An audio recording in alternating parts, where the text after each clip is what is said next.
Batun cinye burtuloli ko kuma nome burtuloli yana ɗaya daga cikin batutuwa da suke haddasa fitina da saɓani a tsakanin makiyaya da manoma a tarayyar Najeriya da ma wasu ƙasashen Afirka.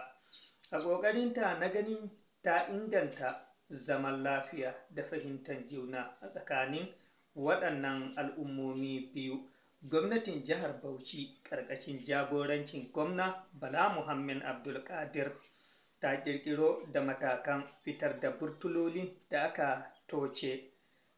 Usman Shehu Usman shine kwamishinan yaɗa labarai na jihar Bauchi, ya yi ƙarin haske dangane da wannan batun. An ce a yi gyara dama yana da wahala.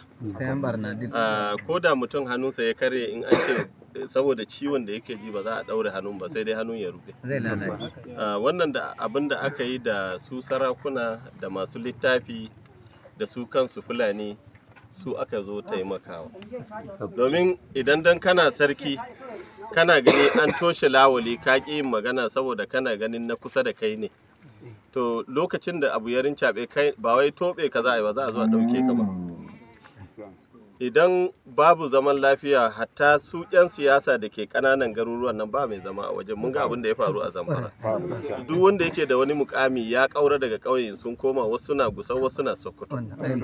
To na farko zaman lafiya shine gwamnati take bukata. Kuma alhamdulillahi dukkan kunnan da mai littafin da mai shanun dukan ku Fulani ne. Da wanda ya ce yanzu yana ji da wanda baya ji, idan a Zamfara ka je don da sunanka ba Fulata ne, kana kiwo baka jin Fulatanci, in ka shiga cikin gari kashe ka ake yi. An gani. Saboda haka da gonakin naku ne, sarakunan naku ne.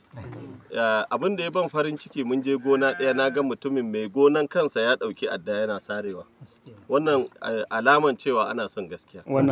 Kuma yadda muka taso, na tabbata daga can ƙauyen da muka taso har zuwa nan mun taka gonar Bahaushe, mun taka gonar Bafulati. To ba abin da gwamnati take so sai a zauna lafiya, kuma ba za a iya zaman lafiya ba idan an ce don wane a kauce a yi kaza.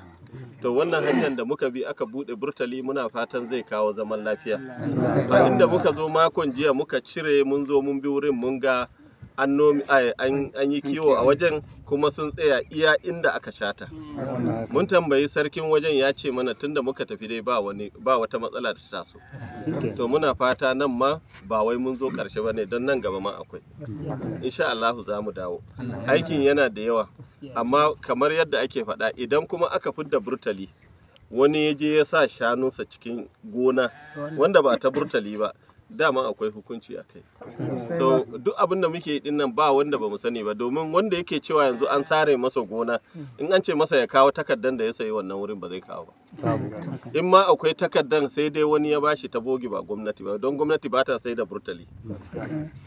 Ko da wurin kiwo da ake yi, in gwamnati za ta bayar sai da takarda, kuma ko gwamnati ta bayar, in ta ga wajen zai zama matsala za ta soke takardar. ko daga Bauchi aka yi ta, in an tabbatar cewa ta bi kan lawali, in dai ka sake toshe labi za a gani. Wallahi ko ba Fulatani ne ko ba Haushe ne, ba Zamfara ka fito ba, ko ina ne, idan dai har mutum ya zo ya tsallaka inda muka yi dinnan, wallahi za a kama shi. Ba wai za a sare gonar ba ne, domin dukkan mu ne masu kiwo, mu ne masu noman. To dan Allah da Annabi a bi tsari, a zauna lafiya. Wasu al'ummomi da lamarin ya shafa su ma sun bayyana ra'ayoyinsu dangane da matakin gwamnatin jihar Bauchi din na fitar da burtulolin da aka rigaya aka toce. Na farko, wannan kwamishinan namu na information kuma shine wani wakiltan kwamishina na laso. Kuma wannan burtuli da kake gani directing aka bamu daga mai girma gwamna, ya sai turin da aka tosa burtuli a zo a fitar. Kar ku sai wai a nan yankin ku kadai ba, wallahi tallahi in kun shiga wani wuri ma, in kun gane sai ku sai ko marhama ne a wajen. So da burtoli da hanyar mota doka ne a tose shi.